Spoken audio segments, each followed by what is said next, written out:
Hey, Counterpunchers, welcome back. Been so long since I did one of these videos for you guys. It is my pleasure to be back on Counterpunch. You all know I've taken a bit of a hiatus, but I'm getting back into it. And as always, I will pester you, torture you, remind you. Counterpunch Plus is the subscription that you need. Counterpunch Plus is how you support Counterpunch. This project, this left wing media project, has been going on for more than 30 years, which is 25 to 29 years longer than any other left wing outlets typically last. So, you want another 30 years? Go to Counterpunch Plus, get a subscription. So much great stuff coming out of Counterpunch every single day, including being a platform that allows you to listen to very interesting voices from across not so much from across the political spectrum, but from all walks of life, let's call it that. And with me today is one person whose work I follow very closely and whose work I would highly encourage you to follow, even if you're not a big sports person, because we're going to be talking mostly politics with a little bit of sports mixed in. It is Luke Thomas. Luke Thomas is probably the only MMA slash boxing slash combat sports journalist that you really need to know. Luke's work is excellent. I highly recommend it. Go to Substack, subscribe to Luke's Substack, the YouTube channel, and everywhere else that you're going to find Luke Thomas. Luke Thomas, welcome to Counterpunch. Very generous intro. Thank you for having me. Thank you for being generous with your time and for coming on. So, the first question, the obvious question that somebody who's watching this video on Counterpunch is, what do I care about MMA, about boxing, about these things? This is not what I come to Counterpunch for. This is not what I'm interested in. So, Luke, help us to understand why, especially for non-sports people, why does MMA and combat sports matter? Well, I mean, I could give you a few different answers. I think at a very basic level, which is a non-political answer, there's a political dimension, which I'll answer. But the non-political answer very quickly would simply be that, well, martial arts is for everyone and so is sports, right? So I think it's a mistake to not take that seriously. However, on the political side, it's a very different answer, which is that it's kind of funny. I started out work. I live in Washington D.C. I've lived here almost all my life, and I, after college, moved back here. Not immediately, but a couple of years. Let's just say a couple of years in New York, and then I moved back here, and then I wanted to work in politics, and I hated it. So I was like, I'm going to get into covering combat sports, which is like I felt to me like completely divorced. There was some overlap in the sense that they were trying to get messaging out to go state by state to get regulated at that time by various athletic commissions. This was the days following John McCain calling it human cockfighting. There was something of an interesting dimension to that, but short of that, there was basically no political, really any kind of noteworthy or interesting element to it. But then that has changed. That has changed quite significantly. And the answer is, basically, it's hard to pinpoint exactly. You could maybe go back to 2016 when UFC President Dana White spoke at the Republican National Convention on behalf of then candidate Donald Trump. That was part of it. And then it really ramped up into high gear during the pandemic. But the sport has taken something of a hard right turn. And what's interesting about that is it's not just in the United States, by the way. That's actually true. I'm going to say not. It's hard for me to say fully in the global sense, but let me just give you an example. When Jair Bolsonaro fled Brazil and he stayed in a friend's house in Orlando, Florida, that friend was arguably the greatest Brazilian MMA fighter of all time, or a guy certainly in that conversation. The MMA fighters, when Lula got out of prison and ran back for office, they all lined up behind Bolsonaro. And of course, you've seen, or I should say, we have seen, political candidates run for office in Europe, typically in the right wing. Again, there are counterexamples to that, but it has taken a very hard right turn. Specifically in this country, it's taken a hard right turn. Dana White has been a key figure of influence in Donald Trump's inner circle. You have now seen other, tech oligarchs decide they want to be in business with him. They put Dana White on the board of Meta. There was a recent announcement that Meta was going to have this kind of, they were going to leverage their various technologies to improve the fan experience at UFC and blah, blah, blah. But they have used it, to my mind, to influence young men to, if not to support expressly Donald Trump, although that's part of it, certainly to launder his image and to, at a bare minimum, kind of take everything in a right-wing direction, at least make you sympathetic to that, or, it seems normal, or, whatever. There's degrees of influence that they're trying to exercise in that way. And I think there's a lot of people that are like, oh, well, that world is, it's gone. It cannot be salvaged. And to be clear, I don't think that you're going to get a lot of these guys back. But it looks to me that if the left wants to win elections going forward, punting on core constituencies that the right has energized seems like a big mistake to me. Absolutely. And to build on that point, Luke, and hopefully you can elaborate on this, it's the political side, as you mentioned, with the Brazilian connections and with Donald Trump parading himself around every time UFC goes to Newark or to any of these other big US cities. But there's also the, call it, cultural element as well. MMA, in a lot of ways, is seen as pushing back against the pussification of the American male, of the American white male, right? The political correctness and all of these things over a generation or two. In many ways, the MMA world embraces anything that owns the libs. So it's a cultural element as well as this sort of explicitly political context. Yeah, I mean, and if you think about it, fight sports is kind of primed for that because there is one element that is true independent of the current era we're in, which is one, fight sports has always kind of had, you know, figures on the edge of what's acceptable. And there's different ways to look at that. And then the other part, of course, is that in this current, I don't know where we are today as we speak, but, the last like year or so, certainly in the last few months, there's been this like aggressive, anti-woke push. Sports like combat sports in general. It's because it's really not just MMA, although MMA is obviously a key contributor to it. But the boxing is kind of taking this up as well to a degree. But in short, this kind of pushback against the kind of thing you're talking about, where it's just anything goes, and only the weak get offended, and yada yada yada.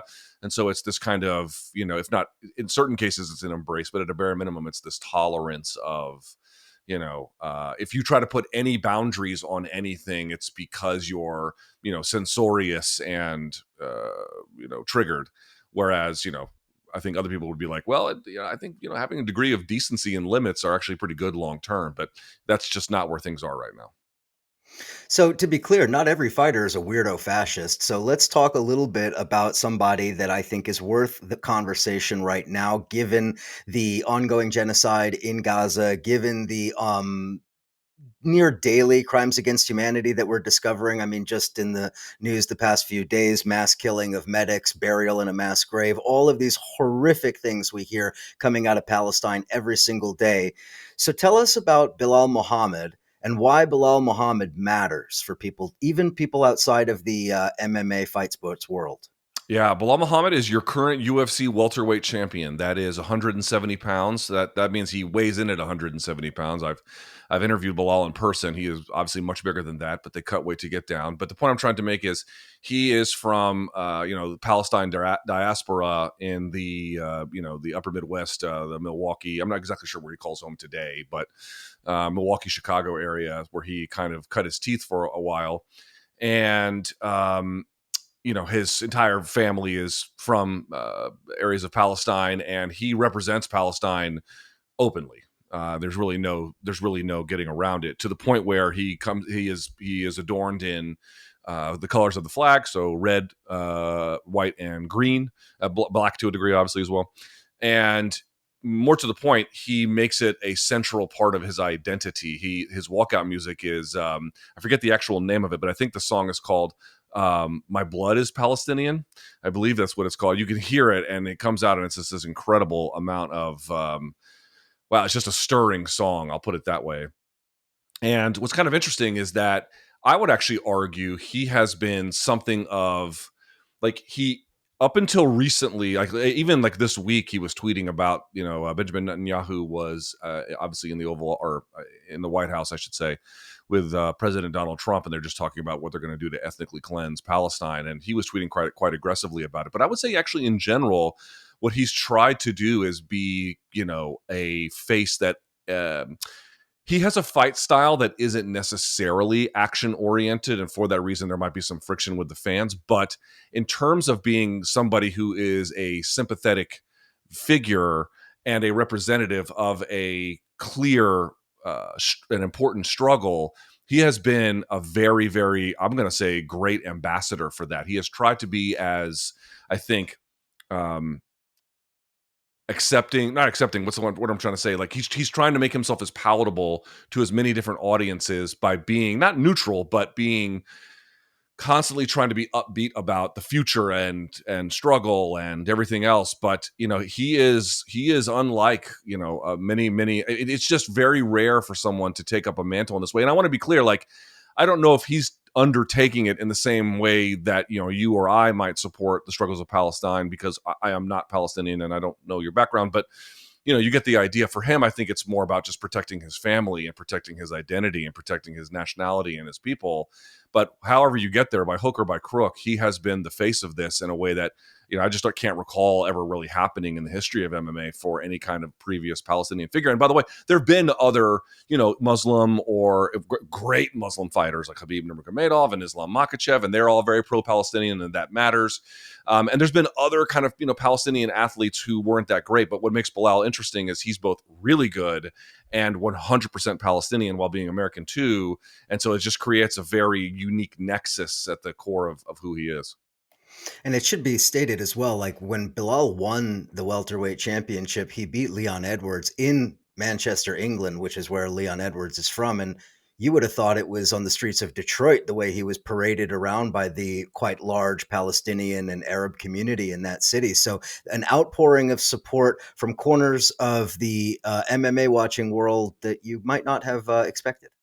No, there's no question. You can actually see videos, to your point that you raise, after he wins. He kind of goes on a bit of a tour and on the streets there. And I mean, he was king of the streets. I don't know how else to put it. I mean, it was quite remarkable. And it was, and also like when he goes back to where he's, with his parents' home and is part of the community he grew up in, he is also treated like a hero. He has never, ever, again, I want to be clear, like he's never, ever been like at all times trying to make, the only thing he ever says about it. But at the same time, especially since October 7th, he has certainly not shied away from who he is and trying to get people to understand that these are people in need of help. And that's really what he's tried to do, I think. And the last point on Bilal I just want to make, one of the things that was really touching that I heard him say was about how affected he was when he saw video of Palestinians literally in the refugee camps, sitting around TVs, watching him and his fights, supporting him, etc. Really powerful image just to hold in your mind. No question about it. I think, again, he has been embraced. There is no distance between himself and Palestinian advocacy. There is no distance between himself and Palestinian nationalism. And there's no distance between himself and what it means to be pro-Palestinian. And I think that all the various parts of the diaspora, or obviously, back in Palestinian territory, they have all embraced him. Switching gears a little bit, I want to talk about something that I think you briefly touched on, but deserves some attention, and that is the role that the Saudi Arabian government is playing now, both in MMA and boxing, and in other sports as well. Live Golf, we've talked about on this show at times when that was first coming around. They're bringing professional wrestling events to the Saudi kingdom, obviously boxing and MMA. Can you talk a little bit about the Saudi move into these sports? And I think even mainstream outlets talk about the Saudi kingdom as engaged in sports washing, but can you talk about this as a broader move by the Saudis and what impact this has on our cultural consumption of these sports, and what it tells us about the political context? Yeah, no question about it. I mean, the Saudis picked a good time because it just feels like all of the I mean, I was reading about this. I don't know, in the last couple of years when John McEnroe was invited to play a tennis match in then apartheid South Africa, and he declined. Boy, it seems like we are in a very different place. So they picked a good time. They picked a cultural moment when all of these barriers of, we don't do business with these kinds of people have fallen apart. Now, it should be noted that there is really, and again, I go back to this, people think that the Saudis represent something new in combat sports, and they definitely don't. Which is to say, this is the classic example I always go back to. People like one of the greatest boxing matches of all time is the Rumble in the Jungle, right? So it's Muhammad Ali and it's George Foreman. I mean, there was a documentary made about this. It's an incredible documentary, by the way, if you've never seen it. And no one ever asks, hey, why was that fight in Kinshasa? Right. Well, it's because the dictator there at the time wanted it to be, is really the short answer for sports washing. It's been a part of who has been involved in combat sports, for the longest time. But the Saudis are a little bit different. in part because of what you raised, the scope of the effort, right? Getting the World Cup to go there, buying out all of Live Golf. And it's not just money that they've given to the UFC, although that is part of it as well. They've also given money to like UFC competitors called the PFL. Not a huge amount, relatively speaking, but not an insignificant sum, 100 million, potentially more. And it goes beyond that. They want to get into everything, and part of what you're talking about is what the same thing that they wanted at Rumble in the Jungle, which is sports washing.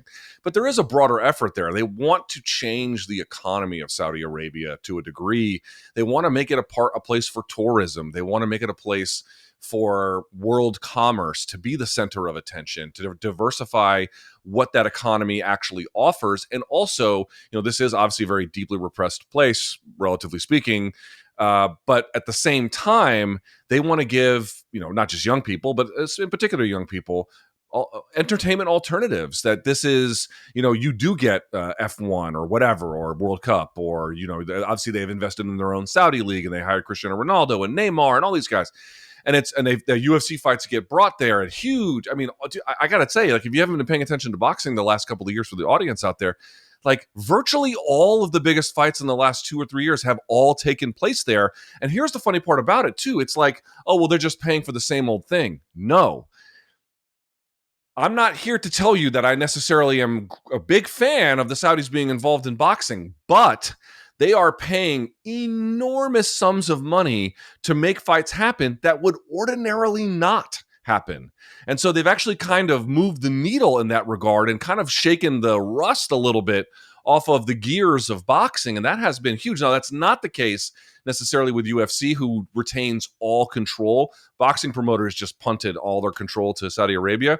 And so that leads us to the next part of the answer to the question, which is, where are they now? Well, the guy who's basically in charge of Saudi sports to a degree, but in particular combat sports, is a guy named Turki Al-Sheikh.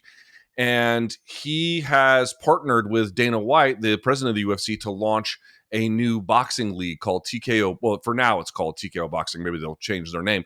TKO is the parent company that owns WWE and UFC, as well as a suite of some other smaller brands in the portfolio. And now they want to, the UFC has obviously engaged and become a monopoly in MMA. They didn't declare, hey, we want to be a monopoly of boxing, but all signs seem to indicate that is what they would like long term. So it's this vast effort to remake Saudi Arabia in the international eyes. It's a vast effort to change the economy. It's a vast effort to appeal to young people and give citizens entertainment alternatives. It's not just one thing. And I'm not in Saudi Arabia. It's a little hard for me to gauge exactly how it's going internally. I can say that some of these events are not really well attended. They don't have a fight culture there. But in terms of the sports washing angle, I don't know how you can look at what they've done and not think that it hasn't worked. Looks to me like it has. Oh, absolutely. You have major figures, both from the sports world, entertainment world, and elsewhere, going to Saudi Arabia with little mention of those pesky human rights issues, or Jamal Khashoggi, or 9/11, or any of these other very, very thorny issues for the kingdom. And it's amazing. Like when it first happened, we would bring these up, and you'd get a mixed response or whatever, and now you don't get one at all. And the weird part is, here's the interesting dynamic. You talk to fight fans, they don't necessarily treat Saudi Arabia like, oh, we like them now. It's not that. And many of them still don't kind of trust them. But what they definitely do, and this is the big difference, is they absolutely tolerate them. Like, in other words, at the high end, oh, do we love them so much? Well, they haven't quite gotten there. But at the bottom, where it's like, hey, we have concerns, we don't know if we want to be in business with people like that, those have been fully erased to the best of my ability to tell. To your point about the Saudis getting into boxing, and especially with Dana White and this TKO project, I want you to explain something that I think most people, even people who pay attention to boxing and MMA and stuff, don't even know about. Tell us about the Ali Act. What is the Ali Act? Why is this legislation so important? And what do you think Turki Al-Sheikh, Dana White, and the various ghouls around them are thinking about the Ali Act, given their entry into the sport? Yeah. So There is, I'm going to give you a simplified answer because it's kind of a complicated one. The simplest answer I can give is this. Both MMA and boxing in this country are regulated by state athletic commissions. So, for example, if you see a big boxing fight or a UFC fight in the state of California, California has a regulatory agency as part of the state government called the California State Athletic Commission, CSAC. And these are the people that are in charge with regulating events. They're the ones who make sure that promoters have licenses and that these promoters put a certain amount of money in escrow so that fighters get paid before the event. Or not, they don't get paid before, but like the money goes into escrow before, and that cornermen are checked, and that there's drug testing, and you name it. They do all of this, and they approve all the fights and whatnot to make sure that promoters aren't, creating insane mismatches, things like that. But there's a big difference between MMA and boxing. And boxing has all of those things. In fact, the California Athletic Commission will regulate boxing, and they'll put all the refs and the judges in charge. Same thing for MMA. The difference is boxing also has federal regulations. And to the point you raised, the Muhammad Ali Boxing Reform Act passed. Well, it was a version of the act passed in '96. They updated it later in 2000. But it does a lot of things that we don't necessarily need to get into. But the thing that you really have to understand what it's trying to do is it's trying to give some measure of protection to boxers and to kind of regulate the industry in a way where no one, at least in theory, could take it over by itself by breaking up things. It's kind of funny. People always tell me, oh, boxing is broken. And then when I tell them, yeah, it is broken, but the difference is that it was broken on purpose. That's what you have to understand. It was broken in a way where they separated it essentially into parts, and they did that so there would be a balance of power. One of the things that the Muhammad Ali Act, just we can call it the Ali Act. The Ali Act does is, obviously it gives fighters auditing rights for events. So like how much did the promoter make on tickets and pay-per-view sales? It gives them access to that. And it gives state athletic commissions certain degrees of authority that by themselves they would not have. But the key one that is really kind of interesting is that it calls for independent rankings and independent belt system. So in boxing, the promoter cannot be in charge of the title. That's why you see they'll be like Top Rank. That's the brand that airs on ESPN. There's no such thing as a Top Rank title. It doesn't exist. So you have to get a WBC title, an IBF title, a WBA title. These are independent sanctioning bodies that have independent rankings and then independent belts. Okay? Well, MMA doesn't have any of that. That is why you see UFC welterweight champion Belal Muhammad, UFC champion whoever, George St. Pierre, you name it. They can control their own titles. And it turns out that one of the big things that separates MMA and boxing is not just that the promoters can't control the titles, but then what the downstream effect of that is. Because when the promoter can control the title, they can then control, not only who fights for it, but under what criteria they fight for it. They can, it reduces significantly the leverage that a fighter has to leverage that title for their own benefit, and it gives an enormous amount of power and influence to the promoter itself. Well, the guy who runs TKO, Ari Emanuel, he didn't say that they wish that the Ali Act was repealed, but he kind of hinted before the election that, it's destructive for the industry, which I got to be clear is absolutely not true, even a little bit. And now there's been some questions about well, what are they going to do? Because if you operate in the United States, you are required to adhere to the Ali Act. But, will the regulatory powers in play enforce that? A law can be on the books. I don't know if they're going to enforce it. But the interesting part is TKO has kind of said, yeah, we're not going to work with the sanctioning bodies. We're just going to create our own titles. You might be like, well, isn't that in violation of the Ali Act? Well, yes and no. It doesn't seem like it's necessarily in compliance. At the same time, one thing that they always say to avoid regulatory scrutiny about their own UFC titles is that, well, they're not actually real titles. They're just a trophy we give to the best fighter that night. Whereas, these independent titles, WBC, they have, buy-ins from, more than 100 member nations. The fighters themselves have to pay a fee to even be eligible to collect one. There's this buy-in process that happens that doesn't exist on the UFC side. They're like, we're just going to have our own ones, and they'll probably be able to say something along those lines. And so, again, I want to be clear, people often make, this is the big mistake everybody makes. They make the UFC's, or actually at a bare minimum, certainly Dana White's rightward turn as oh, it's an ideological radicalization that he went on. And you can make that argument. I don't think it's necessarily untrue. But what powers all of that is the fact that they have absolute total control of the industry. Right? That's the thing that gives them carte blanche to basically do whatever they want. That's why they can be like, hey, we don't want to work with this sponsor. We want to work with a different one. That's they signed a deal with Jeremy's Razors, which like they talk in their press release how they're not woke. I don't even know what a woke razor is, but it doesn't matter. The point is you're aligning yourself with these kinds of brands because you have absolute total control, and now no one can push back on you. If you get that kind of thing in boxing, understand the difference. In MMA, the promoter takes 80% of the revenue. The fighters get 20%.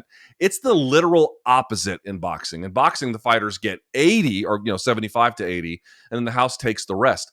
They would like to manipulate that so they could change it. And part of doing that is getting around some of these regulatory barriers that the Ali Act introduces.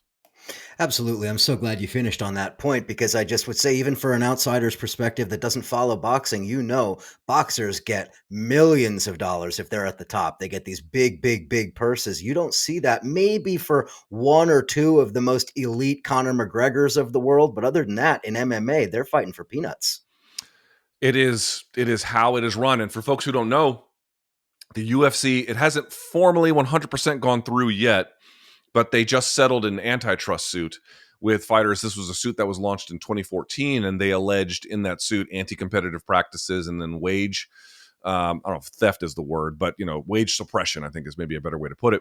And they won relative to what they could have won at trial, they won very little. But in terms of antitrust settlements, it's actually historically quite large, $375 million. And there's actually another kind of concurrent lawsuit that's part of it that is not going to result in monetary settlements, but could change the industry. But the reason why they can claim all these things is because the UFC bought out competitors, according to the plaintiffs, didn't even bother doing due diligence. And then there's actually there's correspondence of UFC executives being like, hey, we did this so, there would be fewer options for fighters in the market. They have these contract provisions which keep these guys under lock and key for very long, so they can't test free agency hardly at all. But again, this is the thing I try to get people to understand. The thing that powers everything they do is a function of the control over the mechanisms of how in 2009, we found this in the court cases. There was a document from Deutsche Bank that says of every dollar in the industry of MMA, the UFC makes 90 cents of it. That was 2009. They've only consolidated power since then. Meanwhile, to your point, Canelo's not even getting out of Canelo's guarantee. Forget everything else that comes after that. Just the guarantee is over $30 million. To my knowledge, there's never been a single UFC purse that was $30 million. And that's just the starting point for Canelo. Absolutely. That's Canelo Alvarez, one of the blockbuster fighters in boxing, who brings massive Sorry, droves. I forget sometimes audiences don't know who some of these sports figures are. I no apologize. problem. Canelo Alvarez brings the Mexican crowds out in droves. He makes tremendous money on the pay-per-views, etc. So for comparison, of course. Now, speaking to the point that you just made, though, about the issue of pay, this is one of the areas of sports that I think is so tremendously overlooked, and that is the role of fighters or athletes fighting back. So a couple of years ago on this show, we had Bill Fletcher, who was instrumental in helping the minor league baseball players unionize and join the greater MLBPA, and it of course raised their standard of living by orders of magnitude. They're no longer below minimum wage. Their facilities are better, etc. So my question really is also the extent to which there could be some, if not groundswell, maybe some rumblings among fighters that, hey, listen, we are tremendously exploited here. They must look at fighters in boxing and in athletes in other sports, and at least the ones who still have brain cells that are functioning must think, boy, we are really getting screwed. So can you talk a little bit about fighters, the potential for organizing in any capacity, and lifelong health care, which is of course a big issue for these people that are taking punishment to their brains and to their bodies on a everyday basis? Can you talk about some of those issues? I can. Unfortunately, I don't think it's very good news. This has been a very painful lesson I've had to learn. Okay. So one way to address some of the imbalance in the industry was what I just mentioned, which was the antitrust suit. But that only covers a certain period of time, approximately 2010 to approximately 2017. It doesn't extend beyond that, even though some of the very same mechanisms in place are or the same realities are in place today that keep pay at what it is. So that is something of a boon to the fighters, but it's not a permanent structural change, right? The concurrent second portion of the lawsuit that's happening, this is the Cajun Johnson case, that would actually result in material changes, because one of the things that they want to do is shorten UFC contracts. And it turns out that would be a massive, massive boon to the fighters, because their ability to test free agency, I'm just going to make something up, every year or two would require constant bidding from promoters. And that's what would raise pay. But I don't even know if that's going to happen. There have been a series of attempts previously to get these guys to unionize. They've all failed, and they've all failed spectacularly. Like, when I say fail, I mean they didn't get close, not even a little bit. That isn't to say that there weren't fighters who were sympathetic to what they were trying to do. Leslie Smith was one, and there's been some other ones as well. But a couple of problems emerged. One, a lot of these guys weren't exactly sure what the union would be offering, and that to me is a question of, like, whether the people who were trying to unionize, one of them was called Project Spearhead, whether they accurately described what a future looks like under unionization. Right now, the fighters are independent contractors, which is amazing, because they're independent contractors with 5-year contracts. It's like, and you can't do this and you can't do that. It's like, my plumber can do a lot. You know what I mean? Like, he's an independent contractor too, but he can do a lot. But these guys, if you compete for the UFC, you obviously cannot compete for anybody else. So, they're independent contractors, but whatever. Obviously, if they became union members, this would all change to them being employees, which would be a radically different kind of scenario. But the votes have failed, and they failed a lot. So, one, they weren't sure what the benefits were going to be. Two, there was great fear that if they voted for joining a union, that the UFC would find out. There would be some punitive action, which I think is largely imaginary. But if they have those fears, it doesn't matter, right? Whatever they think is true is what's going to influence their behavior. And so that's kind of where we're at on that. Now, there is an argument to make that a union may not necessarily be the best scenario for the fighters, which is to say, hey, would a union be better than what they have now? Well, of course. I mean, there's no way it wouldn't be better. But the gigantic paydays that you see in boxing, as I mentioned before, is a function of the fact that rather than everyone just trying to join one firm and the UFC having monopsony power, they get bid on by multiple different promotions every year. I mean, Canelo will sign a 2 or fight deal or something, and then so there people are just constantly bidding on his services, and that's what raises his pay. You don't really have that in the UFC, and folks might say, well, okay, but you have that in the NFL. You have that in, pick a sport, right? But the NFL has 32 teams, and these teams compete against each other as private entities. And these athletes are then employees of these teams. So you have this kind of network effect where, these various entities are all trying to bid to get the best talent for the most amount of money, or it works out that way. That wouldn't exist in UFC. It would only be just you'd have a collective bargaining agreement. You'd probably get paid. You'd probably get, like, at the some estimates I've seen from economists would be like, all right, you would definitely get stuff locked up on the bottom end, higher guaranteed minimums, things like that. But you wouldn't necessarily get the biggest pay that is available, because there's really no mechanism with that to force it.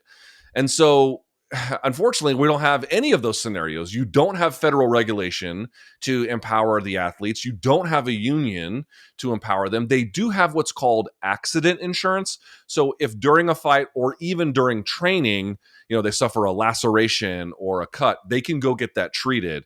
But of course, once their time with the UFC is up, that's gone. And so I have definitely seen cases where people have, long-term health ailments that have gone, I'm going to say unaddressed, but it's been a struggle for them after fighting. Let's put it that way. We see it. If you follow MMA stuff on YouTube, you see it. I feel like every week a new fighter with some horrible episode that's caught on video, and then everyone's concerned because I mean BJ Penn, who's a Hall of Famer now, is the most recent one. One of the Diaz brothers as well. So you see this regularly. There's a lot of physical and psychological issues. CTE is only one of them, I assume. So the lasting health effects and obviously the related issue of lasting health care, I think, is central, especially when it comes to fighters. There's no question. Now, there is something of a good news. It's small, but it's important, which is that like individual commissions, in this case, the California Commission. Now, the California Commission is maybe the biggest one in the country. You know, each the best ones are like California, New Jersey. I would actually argue Colorado's pretty good. It's somewhat debatable. Nevada obviously is an important commission, but my personal opinion is they're not very great. But in the case of California, they've set up a retirement fund. It is minimal, and obviously the eligibility requirements, are related to involvement in California bouts.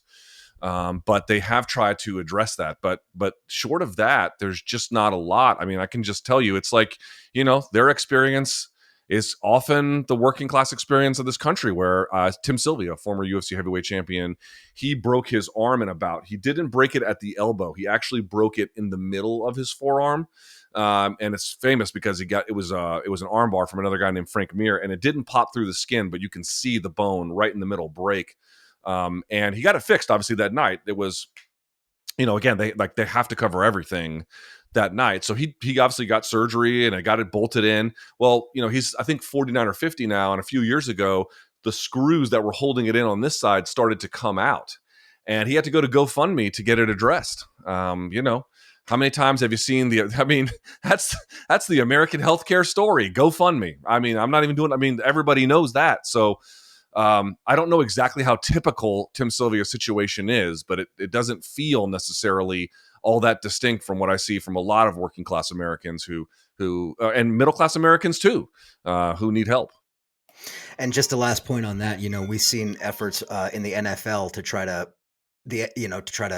push back against this issue of CTE and the concerns around CTE. So they have special helmets now, and they have these tents on the field so that if you have a head injury, you have to immediately go into the tent and come out of the game for a certain amount of time.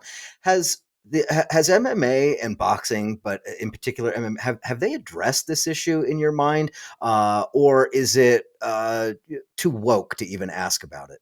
It's definitely not too woke to ask about. That is definitely something that, whatever the partisan valence that's out there, people basically get that, getting hit in the head for a living is not great. And how they respond to that, now that's where all the differences are. But it's not like one of these things where like people just deny that. I mean, I have definitely seen a couple of MMA fighters be like, oh, CTE is not real. But that's fairly rare. Like most people in the industry seem to recognize CTE is real. But the question is like, what do you do about it and how bad it is? So I'm going to say on that level, there is one thing that UFC is doing that is quite good, but it to me is not really enough.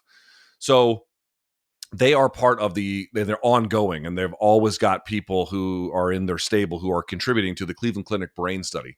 The Cleveland Clinic is one of the best places for neurological studies, particularly to this issue, trauma to the brain. And they've been ongoing for, I don't know, it must be 10 years or more at this point, a very, very long time. And they're looking at boxers, they're looking at MMA fighters, and they're measuring, their spatial awareness abilities and cognitive recall, all these sort of different, you can't see CTE in the brain until someone dies, but there's all these other kind of hallmarks of it. And they're trying to match that up with like what their training environment is and like what the kind of damage they took. And they're trying to collect all this information.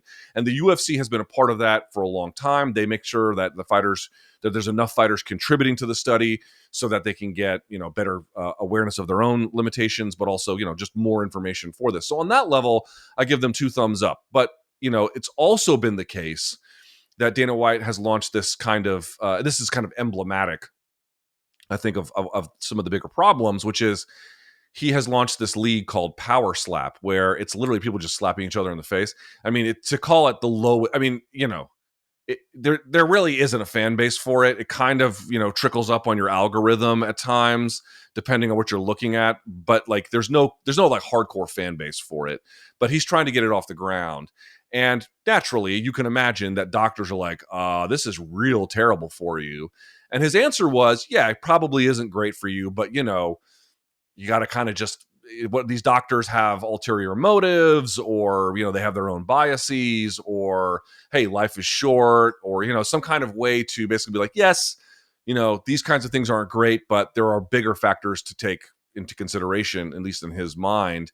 And so to me, if that's your view, again, it's good that they're contributing to the Cleveland Clinic brain study, but to me, the most important part is the one that you raise, which is when this is over, these guys need care. And I know that's expensive, but the UFC in 2023 made more money than every MMA and boxing promoter worldwide combined.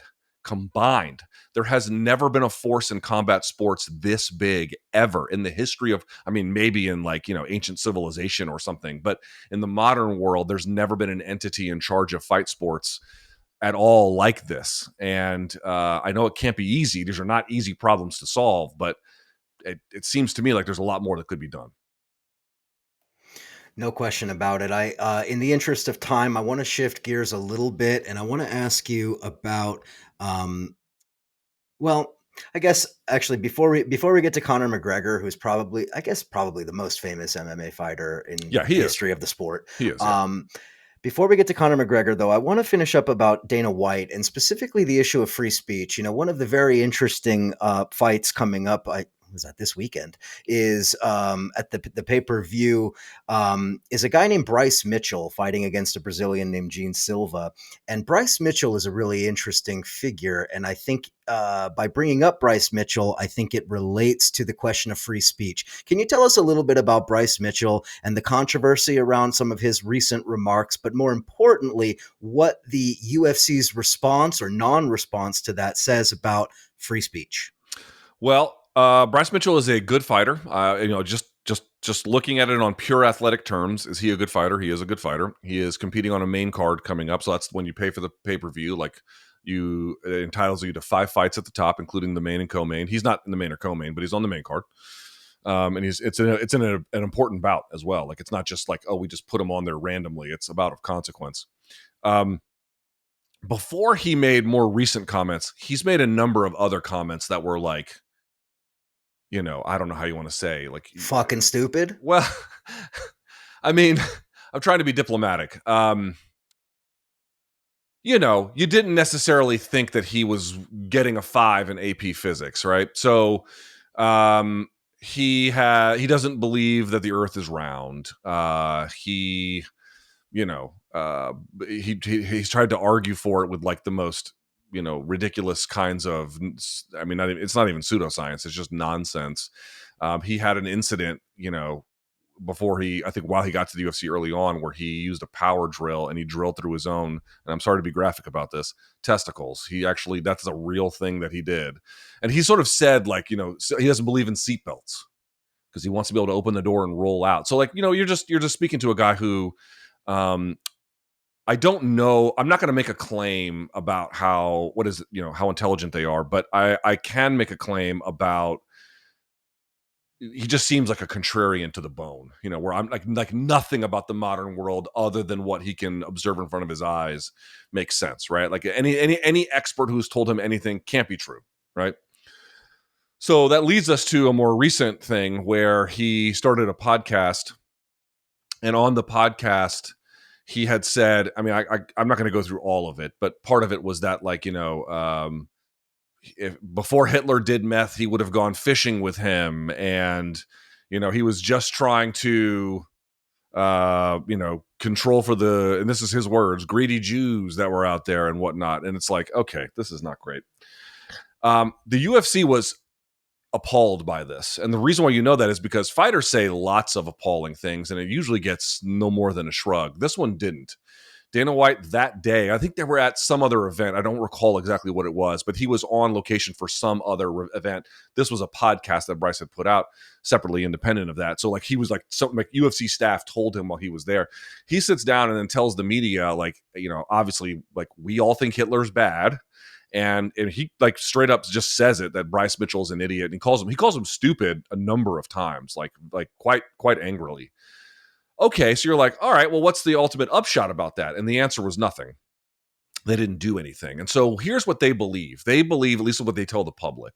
They tell the public that, hey, these guys might say crazy things. And to be clear, in fight sports, I mean, I remember Ricardo Mayorga telling crazy things to his opponents. Not like this, but certainly unsavory things. And you're like, well, it's kind of fight sports. But this to me is a different degree of that. And B, what's a little bit more interesting to me is like boxing has kind of been always like the red light district. UFC kind of wants to be hey, we're on ESPN, we're as mainstream gets, at least these days. That certainly wasn't always the case. But what they want to say is that we have a free speech policy. Listen, these guys can say stuff, and we'll say that when we don't agree or we don't like it, but we're not going to censor them. And a lot of people seem to think that that's like a really authentic way of going about it.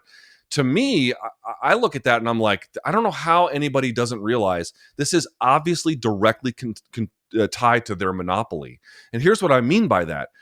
During the pandemic, they began to switch their business model. Pay-per-view is still very, very important. But the big change was, listen, if you got a big star on pay-per-view, like a Conor McGregor, you're going to make a ton of money. But then you'll have another guy on pay-per-view, and if people don't know him, you're just not going to make as much. And they called that a lumpy way to make money. Well, they wanted to smooth out that lumpiness. So they still do pay-per-view. It's still important, but they have vastly more contractual revenue than they ever have. And the reason why they can do that is because they ship an enormous amount of content to television providers, 40 plus dates a year. Well, during the pandemic, what we found was that process got interrupted, obviously for a couple of weeks anyway. And they were, if they don't meet their guidelines for ESPN, to say nothing of their overseas broadcast partners and everything else, we're talking about billions of dollars they would lose here. It'd be $750 million a year just for ESPN. And it's like, obviously injuries are always affecting cards and everything else. So they're constantly having to like repair them. That's a big part of it. But to me, it's like, you mean to tell me that their speech policy is exactly the kind of thing that enables them to maintain the trains leaving the station on time in order to get the maximum amount of contracted revenue that is available? Like, yeah, like that's the reason why they do this. They just don't want to ever have to say sorry or change their product in order to meet these content demands. And they put a gloss on it, like, hey, what we're really about is committed to free speech. But the reason why that's not true is because they're highly punitive of critical media. I mean, I can just tell you my own run-ins have, the UFC staff has been nice to me, but I know for quite a fact Dana White is not a fan of me and many, many, many others. I'm hardly alone in that. And their documented attempts to control critical coverage has been widely known. And so it's like, for an organization that's got that kind of a policy to then say, oh, we're really a free speech advocates. You're only free speech advocates if it helps you make money. like everything else about it is not free speech whatsoever. And so it's kind of where we are today. Absolutely. And just to finish the point on Bryce Mitchell, the reason why I bring up Bryce Mitchell is not so much because of his Hitler comments. I think they are self-explanatory. It's really more about the fact that Bryce Mitchell represents a big chunk, or maybe he's an avatar for a big chunk of the MMA consuming audience. If you are sadomasochistic enough to read through YouTube comments on Bryce Mitchell videos, or on really any videos related to him and those comments, you see, I mean, a deluge of pro Bryce Mitchell comments of, he's telling the truth, and it's Ari Emanuel got on the phone and tell Dana to go out there and say all of these things, right? So the Jew behind the scenes pulling the strings, and Bryce Mitchell is the courageous truth teller. It's not just contrarianism; it's also a mainstreaming and an embrace of historically well-known fascist conspiracy theory thinking, protocols of the Elders of Zion, all of this sort of historical record of this kind of fascist thinking. Bryce Mitchell, I think, represents the way in which that has been mainstreamed to a big young male audience. Yeah, I mean, I call it contrarianism because I'm trying to find the through line between, like, how do you get to that place where you're like, I would, if before Hitler started smoking meth, I would have gone fishing with him. Like, how do you get to that part? And the fact that he doesn't believe the world is round, or like the seatbelts, or like he doesn't believe in evolution. Like, to me, it's a long string of never accepting anything that anyone has told you about the way the world works, because you've got some deep, deep distrust of it that's how you get to a position ultimately where you're like, yeah, before Hitler did meth, I would have gone fishing with him. So that's, I mean, not to diminish it, but I just feel like, it's got a long line of things that took place before that. But you're right. I mean, this is what I mean. We like it, I, in online spaces, certainly. I'm not exactly sure how true it is with the rank and file people who go to events, because that's a little bit more mixed. But certainly in the online audience of young men, they've been radicalized. I mean, they've been radicalized. There's really just no two ways about that. And, when I was condemning Bryce, I had the Third Reich in my mentions. And now, again, that's also because Twitter has been juiced by Elon Musk to show us that. But, it was on YouTube as well, which is not exactly, it doesn't have the same kind of partisan effect as Twitter. So, yeah, there's just simply no question there's been a radicalization process. And this is what I mean. It's like, dude, if we just let the right control, I mean, you have to beat them with influence, but what I mean is we just say, oh well, they, young men are lost and that's it. Like, we're gonna make an electorate without them. It's like, again, I don't know how many of these people can be reached, and certainly some of them cannot. That's just a reality. Like, some people are so far gone they cannot be reached, but it seems like letting that fester is real bad for everybody. Absolutely. Last few minutes that we have, I want to talk about Conor McGregor and where Conor McGregor is today versus how he got to that point. So I'm sure, even if you've never watched an MMA fight or anything, you've probably heard the name Conor McGregor, the biggest superstar in the history of this fairly new sport.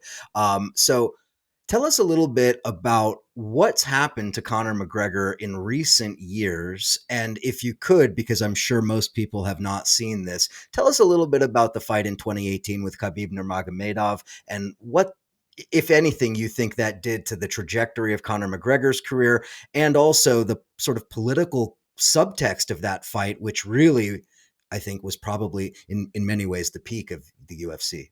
Yeah, it's the biggest selling UFC fight of all time. So he fought a guy by the name of Khabib Nurmagomedov, who is a Russian guy, Muslim, out of the Dagestan area, so like the Caucasus Mountains, which is, for folks who don't know the sport, that is like a hotbed of combat sports talent, not just wrestling in the Russian national team, but MMA and many other combat sports. Like, it is the epicenter to a degree, honestly, of worldwide MMA. But Conor McGregor is easily the most popular fighter in MMA history. He made a name for himself on Cage Warriors, which is the top regional promotion out of Europe. Became a double champ there, which is a very hard thing to do in MMA. Got signed to UFC, and there was immediate hype around him, and he just barnstormed through the whole thing. And listen, he was saying stuff that was unsavory and at times racist, but it was, relative to now, like a fraction of that. Like, very, again, relatively speaking, quite contained. And again, in fight sports, people say outrageous shit quite regularly. But he was doing record pay-per-views and record gates, and like, he was just, I mean, he took the world by storm. And that culminated at UFC 205, where he beats Eddie Alvarez. He becomes the first fighter in UFC history to hold two different weight class titles at the same time. That had never been done before. But after that is when things begin to go off the rails. He stops competing for quite some time. And later on, he actually, you make it about the Khabib fight. I do think that's a turning point, and I'll talk about it in just a second. I actually think the turning point was the boxing match he had with Floyd Mayweather, because even though UFC took half of his earnings for that, he still made an enormous financial windfall from it, 100 million plus. And obviously he turned right around and then used that to launch his liquor business, Proper 12 and everything else.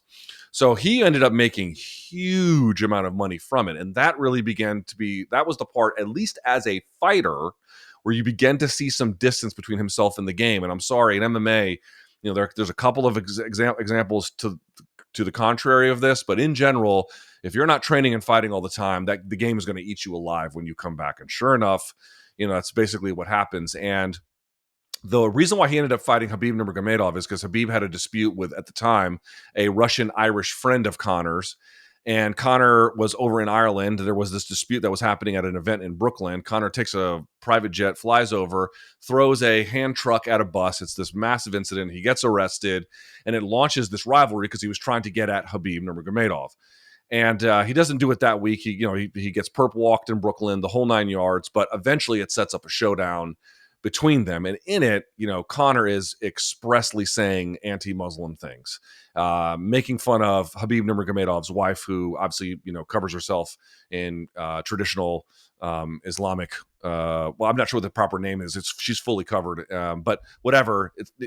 She's just saying calling it like putting towels on her. I mean, it's the worst, nastiest shit you can ever imagine. There's a press conference at Radio City Music Hall, which was just weird and ugly, and he was trying to force Habib to drink, and it was just tensions were inflamed, to put it lightly. They finally fight in Las Vegas, as you mentioned. I was there that night, and Habib smashes him. He finishes him in the fourth round. And then there's this brawl that takes place when Habib jumps out of the cage and goes after now Conor's teammates, which, by the way, I got to be clear, Habib, absent that incident, is like a very respectful guy. Like, I'm not going to say mild-mannered. He's a pro MMA fighter, but he's a professional. Like, he doesn't engage in nonsensical behavior except for this incident. And then Habib's friend or cornerman, they're jumping in the cage and they're attacking Conor. And he basically comes back to us in the back and says, I apologize to the commission, but you cannot insult my religion. You cannot insult my people. You cannot do these things and expect me to look the other way. And so that's why he did what he did. But I don't think it's that incident that sent the spiral, but certainly that's the high water mark of in MMA, the high water mark of Conor's career in terms of being an earning figure. Because after that, he does make some big name. He does have some big name fights. He does make some money, but he never really gets back to anything approximating that place. And now we're in a place where he is like, I call him like, imagine a more like openly racist Eric Adams. And what I mean by that is Eric Adams, whatever he did from a corruption standpoint, you can read the charging documents, but basically he decided to be like, hey, we're not going to be a sanctuary city. We're not going to enforce those laws, among a number of other things. We're not going to badmouth the Trump administration. And, as a consequence, they dropped the charges against him. It's this process of going MAGA to get rehabilitated, right? Or to a certain audience anyway. And it seems to me that's what he's doing. He's now trying to run for office in Ireland. To the best of my understanding, experts there say his chances are, next to zero. I guess we'll see. But it's like openly anti-immigrant. It's like openly, it's like he's just borrowing the American MAGA playbook and then applying it to Irish politics. I will tell you, though, that he is reviled in Ireland. People are a little surprised to hear that. They're like, Conor, like, Captain Ireland is disliked in Ireland. Dude, they cannot stand him. So I don't know what his political futures are, but I can just tell you his present is, a MAGA grasper for the Irish audience. It's quite the downfall. Yeah, and just the last point on that, to use wrestling terminology, I feel like the Khabib fight is when Conor really turned heel. It's when he became a bad guy, because up to that point, he had heelish qualities, but it was within the context of you could still be a fan of this guy. But, that Khabib fight really made him a villain. And in many ways, he's kind of embraced that. He tried to walk that back. He tried to walk that back in the second Dustin Poirier fight. He tried to be like the elder statesman when he fought Donald Cerrone, but he had all kinds of issues outside of the cage. He recently lost a civil trial he was found liable for sexual assault of a hairdresser in Dublin right after that fight. And in fact, she claims that he had said things to her about like, now you know what it feels like to lose in this particular, like, referencing that bout, and again, these are her allegations, but she was awarded in that civil trial a modest but real financial penalty, which, by the way, ended up all these businesses in Ireland, including his liquor business, they all cut ties with him. And so, now he tried to launch a meme coin this week. He didn't even get a buy-in of $1 million for that to go forward. So he had to refund all of the buyers. And I'm sure it's partly the result of being in a bear market. But on top of it, it just shows you how unbelievably washed he is.